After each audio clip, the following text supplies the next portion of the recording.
너가 거기다 탈이면 100% 100m 반경 안에 또 하나 생긴다. 근데 너보다 더 좋은 게 생긴다. 더 크게 생긴다. 더 자리가 많은 게 생긴다. 이렇게 얘기하니까 자기는 그걸 생각을 못했대. 아직도 회사원들 사이에 나가서 장사나 할까? 이런 얘기하는 사람이 아직도 많대요. 아직도 그래요. 직장인이 장사한다고 이제 회사를 나오겠다라고 하면은 좀 말리고 싶지. 말리고 싶은 이유가 그 직장 생활 하다가 장사한다고 하시는 분들 제가 만나서 상담을 많이 하잖아요. 근데 그분들의 패턴이 똑같잖아요. 왜 장사를 하려고 하는지, 그리고 장사를 하기 위해서 무엇을 하고 있는지 딱 보면은 그분들 패턴이 거의 일맥상통합니다. 이게 이제 실패로 가는 루트인데 본인들은 모르니까 그 루트대로 따라가고 있는 거예요. 요렇게만 보이거든요. 그래서 제가 최근에도 이제 교직원 분이셨는데 그때 뭐 퇴직금이 1억 얼마 있으셔가지고 저한테 상담을 요청하셨어요. 창업을 하려고 한다. 그래서 제가 상담해드리고 오목조목 다 알아보고 보니까 이분은 창업하면 안 되는 형태였어요. 왜냐하면 아무것도 모르셨고 머릿속에 진짜 정말 이제 창업해서 되게 즐거운 어떤 그 노후 생활이라고 해야 될까, 그걸 할 생각에 막 여기저기 막 알아보고 다니시고 상가도 보고 막 프랜차이즈도 막 상담하고 다니시는 분이셔가지고 대표님 이렇게 하시면 절대 안 된다. 저하고 한 6개월 정도 긴밀하게 좀 소통을 하시자. 그랬는데 2달 있다가 전화가 왔어. 계약을 했다는 거예요. 고깃집을 계약을 했대요. 그래서 무슨 고깃집을 계약해요? 저랑 6개월 동안 긴밀하게 소통하기로 해놓고. 그러니까 유튜브에 나온 그 고깃집이 있어가지고 거기에 이제 상담을 받으러 갔다. 그 대표가 너무 신뢰가 있고 마음에 들어서 계약을 했대요. 그러고 나서 3개월 있다가 전화가 왔어요. 막 오셨어요, 저한테. 큰일 났다. 지금 그렇게 해가지고 오픈한 매장이 하루에 매출이 한 70만 원밖에 안 나요. 그 하루에 한 200만 원 나와야 되는 상권이었어요. 제가 그렇게 하지 말라고 저랑 6개월 정도 소통하고 말씀을 드렸는데 왜 그렇게 빨리 긴급하게 하셨냐 하니까 그런 얘기 하지 말고 와서 막 도와달래. 그래서 제가 전화로 이제 몇 가지 코칭을 해드리고, 그리고 나서 이틀 전에 전화가 왔어요. 네. 이제 본사랑 소송을 한대. 본사에서 처음에 얘기했던 거랑 지금이랑 다르다라는 거지. 47%였어요, 원가율이. 한 3천만 원 정도 팔아도 47%면은 마이너스예요. 근데 그 고깃집 그러면 다른 가맹점들은 어때요? 그러니까 가맹점이 자기랑 한 개밖에 없대. 그러니까 본점 하나 있고 가맹점이 2개밖에 없는 거야. 왜 그런 데를 창업하셨어요? 그러니까 그때는 그 대표를 만났을 때 엄청 신뢰가 가고 두 번째 점주로서 엄청 지원을 팍팍 해줄 것 같아가지고 창업을 했다는 거예요. 그때 제가 엄청 뜯어 말했었거든요. 지금이라도 계약 해지할 수 있다. 그 계약하고 나서도 계약 해지할 수 있는 기간이 있거든요. 네. 그래도 계속 강행을 하시더라고요. 보통 그런 패턴으로 많이 창업을 하니까 저는 직장인분들이 창업한다고 했을 때 개인적으로는 상담을 해보고 말리는 입장이죠. 준비가 좀 잘 되어 있으신 분도 있는데 보통은 그 반대니까. 그런 경우가 사실 많지 않죠. 네. 그럼 정말 힘든 건 알겠는데 정말 친동생이 한다면 뺨을 때려서라도 말려야 된다 하는 업종이 따로 있을까요? 제가 최근에 뺨을 때릴 뻔한 적이 있어. 제 친동생은 아닌데 자기가 좀 알아보다가 무인으로 할 수 있는 걸 몇 가지를 봤대요. 그래서 그 친구가 사는 동네에 무인으로 차릴까 나한테 물어보는 거야. 근데 그 브랜드가 나쁘다라는 게 아니고 그 브랜드를 걔가 사는 동네에 창업하면은 100% 걔가 후회할 수 있는 이유를 제가 7가지를 얘기해 줬어요. 야, 너가 그거 차리려면 본인금 빼고 한 7천만 원 정도 들 거야. 너 거기서 한 달 수익 얼마나 나올 것 같냐? 라고 하니까 그 친구는 이제 그 홈페이지에 들어가서 본 거야. 한 달에 한 2, 300만 원 번다고 거기는 되어 있던 거야. 이미 또 몇백 개씩 깔린 브랜드다 보니까. 그래서 야, 너 바보냐? 거기서 그렇게 버는 상권은 따로 있고 한 달에 50만 원 벌어. 7천만 원 투자해가지고 그러면 회수 기간이 얼마예요? 5년, 6년이 걸린다는 얘기잖아요. 근데 중요한 거는 그 5년, 6년 동안의 기간 동안에 그 브랜드가 살아있을까?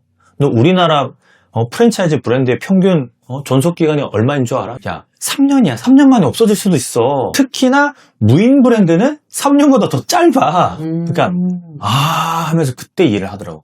그리고 이제 두 번째 이유가 너가 거기다 탈이면 100% 100m 반경 안에 또 하나 생긴다. 내가 그랬거든. 그쵸. 근데 너보다 더 좋은 게 생긴다? 더 크게 생긴다? 더 자리가 많은 게 생긴다? 이렇게 얘기하니까 자기는 그걸 생각을 못했대. 우리 동네에 무인 카페가 없네?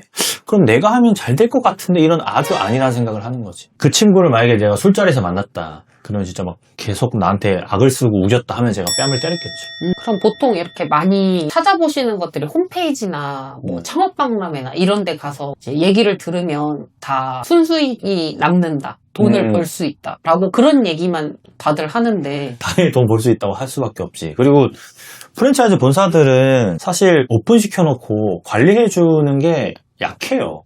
그렇게 하면 엄청나게 크게 신경을 써주진 않아. 운영에 대해서는 전체적인 매뉴얼 같은 건 있지만 세부적인 거는 사람이 하는 거라서 저는 브랜드가 중요한 것보다 사람이랑 목이 중요하다고 생각하는 입장이거든요. 프랜차이즈라고 해서 엄청나게 막 특별하고 사실 이런 건 아니거든요. 그럼 프랜차이즈 본사는 가게 운영에 별로 관심이 없고 그냥 그렇게만 유지만 해준다 이러면은 본사는 뭘로 돈을 버는 거예요? 처음에 그 매장 차릴 때 인테리어랑 안에 들어가는 뭐 기물이랑 이런 것들에 다 마진을 붙이죠. 일단은 개설을 많이 시키는 거야.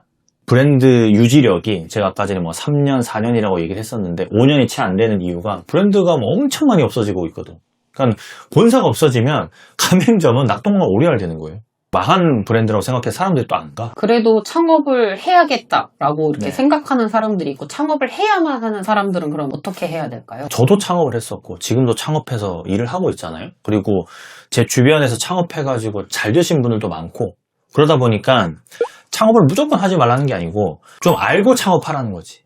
그 아는 데 시간이 필요한데 아까 제가 6개월 동안 저랑 좀 소통 좀 하면서 지내자 이렇게 말씀을 드렸는데 그 6개월을 못 참는 거야. 어떻게 보면 알아보는 시간을 최소 6개월 이상 가지고 그렇죠. 왜냐면 한 달 지나가면서 엄청 많이 보여요.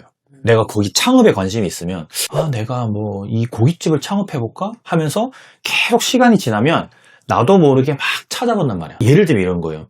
주식 같은 거 해보잖아요. 네. 주식 사기 전에는 공부 안 하잖아. 네.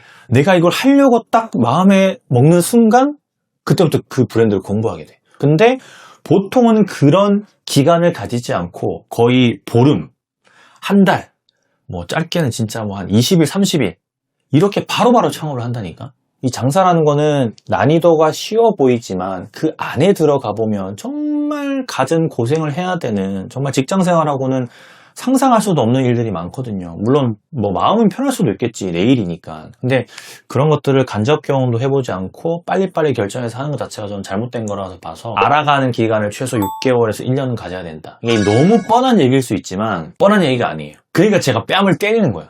그러니까 한 번 시작하면 어찌됐든 최소 2년에서 3년은 유지하실 건데 알아가는 시간 한두 달 이렇게 짧게 가지시는 것보다는 오래 생각해 보시고 이러는 게 좋을 것 같아요. 임대차 계약이 보통 2년인데 2년 유지 못하고 가게에 놔두고 그 돈 벌러 가시는 사장님들도 요즘에 저는 많이 보거든요. 임대차 계약 2년 해놓고 월세는 만약에 뭐 200만 원이야. 그러면 한 6개월 내다가 이제 떨어진 거야, 월세 낼 돈. 그러니까 들어오는 돈이랑 월세랑 같이 맞아야 되는데 그것조차 안 되니까 이거 임대차 계약을 해지할 수가 없잖아. 장사 안 되니까 팔리지도 않고. 그럼 이제 이거 임대료 내야 되니까 일하러 가는 거야.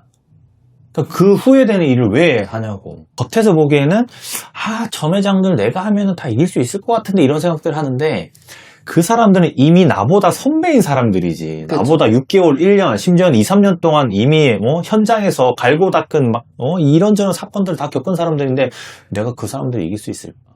결코 이길 수가 없어요. 그래서 좀 신중하게 생각해라. 창업하기 전에 제가 항상 얘기하는 거. 창업 비용의 진짜 1%는 상담에 좀 써라. 현실을 직시할 수 있는 상담에 써라. 그러면 좀 더 낫다. 근데 상담하시고도 그렇게 창업을 하셨으니 아까 그분은 또 울면서 전화 오실 것 같아요. 여러분들 뭐 이 영상을 보시면서 좀 주변에 이런 상황이 있으면 댓글로 좀 알려주세요. 이런 좀 경각심을 주고 싶은 마음이 있거든요. 좋아요도 좀 눌러주시고 이 영상이 좀 많이 퍼졌으면 좋겠어요. 공유도 많이 해주시고